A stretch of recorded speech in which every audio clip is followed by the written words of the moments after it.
नमस्कार आप सभी को। बहुत स्वागत है आपका हमारे YouTube चैनल पर। और आज एक मेल चार्ट को हम डिस्कस करेंगे जिसमें लव मैरिज के चांसेस को भी देखेंगे और एक ब्रेकअप की को कैसे समझें उसको भी हम डिकोड करेंगे चार्ट में, है ना, ताकि आप भी आगे अगर किसी को कोई प्रेडिक्शन दें तो वो हमारे लिए भी इजी हो जाए कि हम उसको कैसे समझ सकते हैं। तो मैं स्क्रीन शेयर करूंगी। ये देखिए आपके सामने एक चार्ट है। ये एक मेल चार्ट है। ठीक है। आप चाहें डेट ऑफ बर्थ नोट कर सकते हैं। 25 जनवरी 1999, सुबह के 9:18 यानी 9:18, असम दिसपुर। ठीक है, ये चार्ट आपके सामने है। हम यहाँ पे बात कर रहे हैं फिफ्थ हाउस के रिगार्डिंग, यानी प्रेम संबंध के रिगार्डिंग हम यहाँ पे बात कर रहे हैं। तो सबसे पहले ये देखेंगे कि क्या प्रेम विवाह का कॉम्बिनेशन है चार्ट में या नहीं। देखिए अभी हम ये प्रेजेंट टाइम की बात कर रहे हैं, तो प्रेजेंट टाइम में क्या होता है, आजकल अगर हमें विवाह के कॉम्बिनेशन नहीं भी मिल रहे हैं, स्पेशली लव मैरिज के, तो भी लव मैरिजेस हो जाती हैं। क्योंकि देश काल परिस्थिति ऐसी है कि सब कोई अपने पसंद से ही शादी करना चाहता है ना। तो यहाँ कई बार ऐसा देखा गया है कि कॉम्बिनेशन बहुत अच्छे से नहीं मिलते, या कई बार ऐसी प्रैक्टिस की गई है कि सिर्फ दशा का इम्पैक्ट आया, तो वहां पे ये संभावनाएं बनी देश काल को देखते हुए। चार्ट में कोई भी इंप्रेशन हमें किसी भी तरीके का कॉम्बिनेशन नहीं, तो इसको थोड़ा सा हमें इस तरह से वर्तमान समय में अपने प्रिडिक्शन में थोड़ा सा चेंजेस लाने की हमको जरूरत पड़ेगी, अदरवाइज हम भूल कर। फिर भी अगर हम इस चार्ट में कॉम्बिनेशन की बात करें तो आप देखिए हम सीधा सीधा फिफ्थ हाउस की तरफ जाते हैं, है ना। फिफ्थ हाउस पे जैसे ही हम जाते हैं, फिफ्थ हाउस में कर्क राशि प्लेस। कर्क राशि का लॉर्ड कौन होता है? चंद्रमा। चंद्रमा कहाँ है? सेकंड हाउस में प्लेस्ड है। चंद्रमा को अगर आप देखोगे तो यहाँ सेकंड हाउस में किसके साथ है? शनि के साथ है। शनि पत्रिका में है कौन? शनि पत्रिका में एकादश और द्वादश भाव के स्वामी है, यानी 11th और 12th लॉर्ड। मेरा क्वेश्चन क्या है regarding fifth?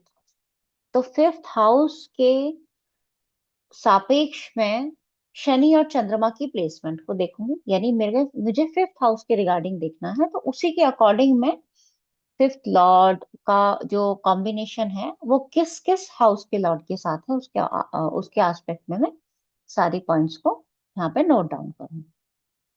Fifth house Lord 11th house और 12th हाउस के लॉर्ड के साथ सेकंड हाउस में प्लेस्ड है। सेकंड हाउस में जैसे ही लॉर्ड प्लेस्ड हुआ, वहां पे बहुत सारे कॉम्बिनेशंस बन सकते हैं, मतलब बहुत सारे आंसर्स मैं वहां पे दे सकती हूँ। पहला, कि हो सकता है कि भाई आपका जो प्रेम संबंध हो आपके परिवार वालों को उसके बारे में पता हो। क्यों? क्योंकि फिफ्थ हाउस लॉर्ड कहाँ आ गया? फिफ्थ हाउस में आ गया। ओ सॉरी, सेकंड हाउस में आ गया।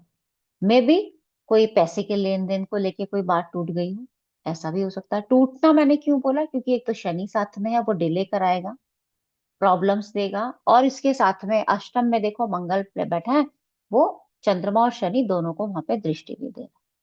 तो इसीलिए यहाँ पे ब्रेकअप की जो संभावना है वो ज्यादा दिखती है। इसके बाद फिफ्थ हाउस से अष्टम स्थान में शनि की मूल त्रिकोण राशि है। अष्टम भाव क्या बताएगा? हर भाव से अष्टम भाव उसके लिए परेशानी बता सकता है। जैसे हम कहते हैं कि हमें जो सडन इश्यूज आएंगे वो कहाँ से आते हैं? लगन से, अष्टम भाव से। तो हमारे प्रेम संबंधों के लिए यानी लव लाइफ के लिए जो भी सडन इश्यूज आएंगे वो कहाँ से आएंगे? पंचम से अष्टम भाव के रिगार्डिंग हम उसको देखेंगे। तो पंचम से अष्टम में 11वीं राशि है, यानी कुंभ राशि है, कैप्रिकॉन, और उस सॉरी एक्वेरियस, और उसका लॉर्ड कहाँ है? दूसरे भाव में है, अग्नि तत्व राशि में। अग्नि क्या बताता है? देखो यहाँ पे हमें बहुत सारी चीजों को समझना पड़ेगा। एक तो काल पुरुष में वो भाव कहीं ना कहीं स्थिरता को दिखाता है, क्योंकि वहां ऑलरेडी वृष राशि होती है पृथ्वी तक। अब वर्तमान पत्रिका में वहां मेष राशि है, जो अग्नि तत्व का प्रभाव लेके बैठी, और उसमें जो ग्रह है पंचम का स्वामी चंद्रमा, वो जल तत्व का प्रभाव लेके बैठा है, और वो आपका मन भी है।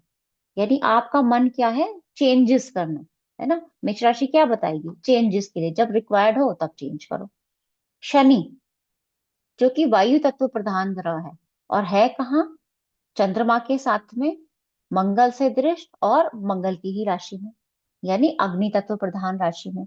तो इसमें क्या होगा, इसमें जो शनि का एक नेगेटिविटी देने वाला प्रभाव है ना, वो थोड़ा सा यहाँ कहीं ना कहीं इरिटेशन का रूप ले लेगा। क्यों? क्योंकि वो मंगल की राशि में प्लेस्ड है। और मंगल से दृष्ट भी हो गया, तो यहाँ ये भी प्रभाव आएगा।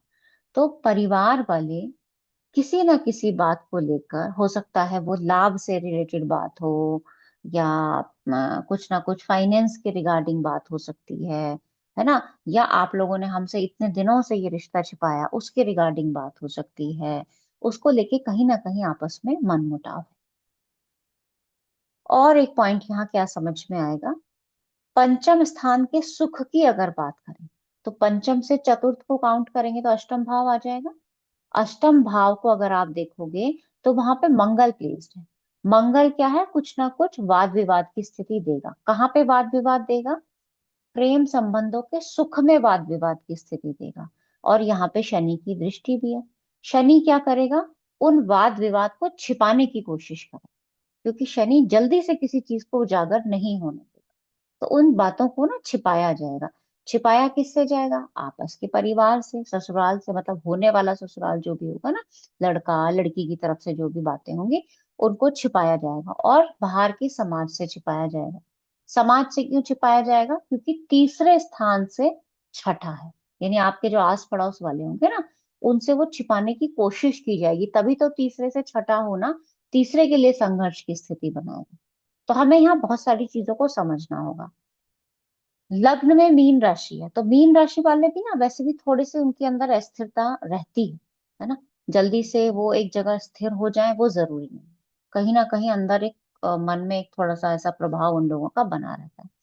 पंचम भाव को देखोगे तो राहु केतु का प्रभाव है। राहु प्लेस्ड है, यानी विचार बहुत ज्यादा आना, बहुत ज्यादा आना, बहुत ज्यादा सोच, किसी बात को ओवर सोच जाना, है ना, ओवर थिंकिंग कर जाना। राशि कर्क है, चंद्रमा की राशि है। और चंद्रमा की राशि के साथ साथ जो विचार आए हैं उसमें कल्पनाओं को भी भून लेना, यानी कि इमेजिन कर लेना, अरे ऐसा हो गया तो क्या होगा, ऐसा हो गया तो क्या हो गया। ये प्रभाव भी देखने को मिलेगा। फिर केतु का प्रभाव क्या होगा? केतु का प्रभाव होगा उसमें और गहराई में चले जाना और बातों को छिपा जाना, क्योंकि केतु क्या है, बातों को छिपा जाता है। सूर्य का प्रभाव क्या देगा यहाँ पे? दृष्टि का प्रभाव।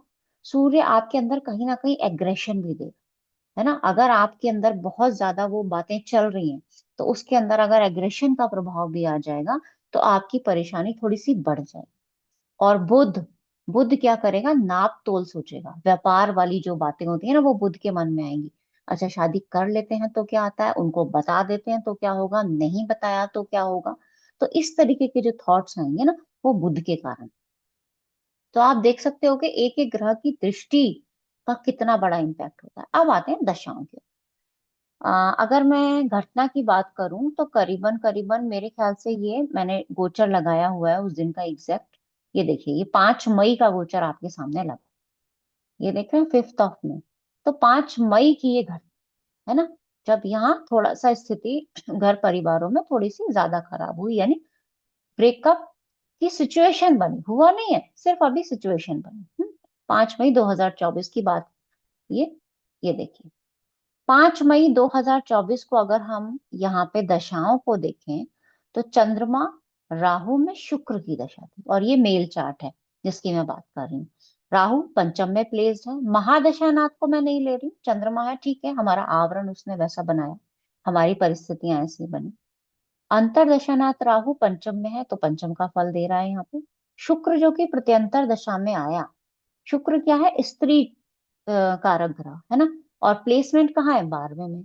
12वां स्थान का क्या है? पंचम से आठवां। पंचम से आठवां, पंचम के लिए तो अच्छा नहीं होगा, भले ही शुक्र 12वें में हो, लेकिन इस संदर्भ में तो वो अच्छा नहीं होगा ना। अब इसी टाइम का, यानी 5 तारीख का मैं गोचर आपको दूसरे पत्रिका में दिखा रही हूँ, आप ध्यान दीजिएगा। ये मीन लगन है। तो यहाँ पे चलते हैं। ये देखिए, लगन में कितने सारे ग्रह बैठे हैं, है ना। पंचम का स्वामी चंद्रमा भी लग्न में है, जो उस दिन पीड़ित था। तो मैं एक काम करती हूँ, इसका जो ये चार्ट है ना, मैं यहीं पे ही आपको नीचे गोचर चार्ट लगा देती हूँ, ताकि आप लोगों को समझने में आसानी हो जाए। 5 मई का, यानी 5 मई 2024 का मैं गोचर यहाँ लगा देती हूँ।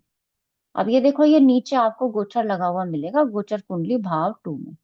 ये देखिए यहाँ पे आपको दिख रहा है ना, गोचर कुंडली भाव 2। तो ये लगा हुआ है।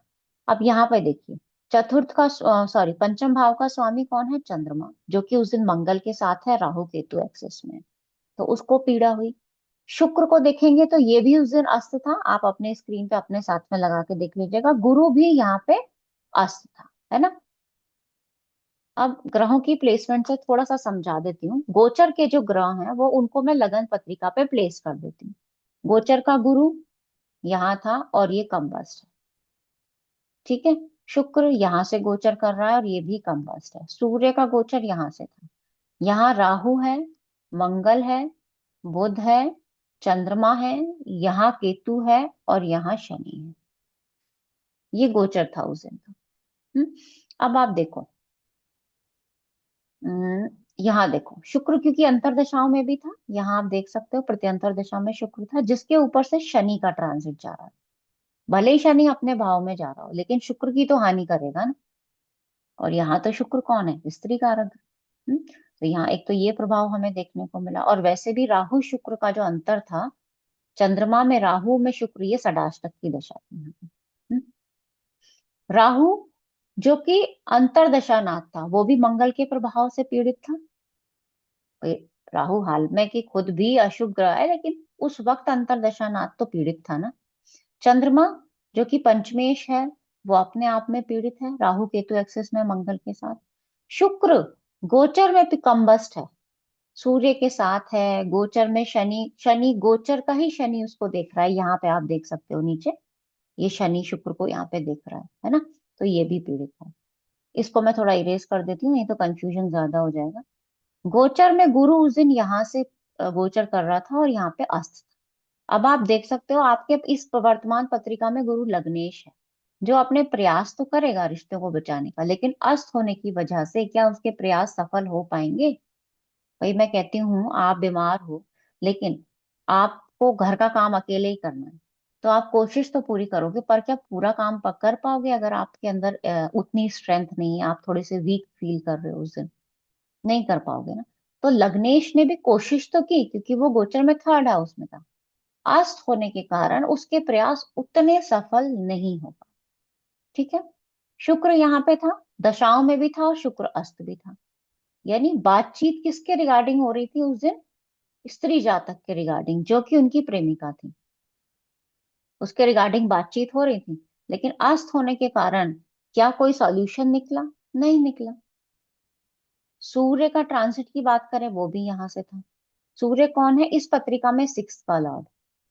तो सिक्स का लॉर्ड के साथ में अ, शुक्र का जो कनेक्शन है वो कहीं ना कहीं प्रॉब्लम देगा। हम्म, और गुरु का अस्त होना जनरल हैप्पीनेस में भी कमी देगा। तो आप समझ सकते हो कि ट्रांजिट का प्रभाव, दशा का प्रभाव, कॉम्बिनेशन का प्रभाव, जब आप सारी चीजें मिला के देखोगे ना, तो आप उस इवेंट को प्रिडिक्ट कर पाओगे, है ना। और दशा के साथ ही हमेशा आप ट्रांजिट को देखो, तभी आपके इवेंट्स जो है मैच करेंगे। तो कई बार ऐसा होता है कि हमें समझ में नहीं आता कि हम किस तरह से देखें। तो सबसे पहले कॉम्बिनेशन देखो आपके चार्ट में क्या बन रहा है। उस टाइम पे जो दशा आएगी ना, वहां पे वो इवेंट आपको होता हुआ दिखाई देगा, ट्रांजिट की मदद से।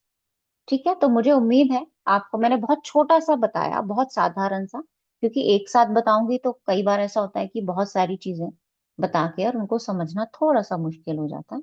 तो इसको हम धीरे धीरे चैप्टर वाइज लेके चलेंगे। और अगर आपको समझ में आया हो, या आप इसके रिगार्डिंग जैसे भी चार्ट्स आगे चाहते हो कि प्रैक्टिस हो, कौन कौन से चार्ट्स होने चाहिए, जैसे करियर के बहुत ज्यादा हमारे पास क्वेश्चंस आते हैं कि करियर रिगार्डिंग प्रैक्टिस होनी चाहिए, तो वो भी धीरे धीरे लेकर ही आ रहे हैं।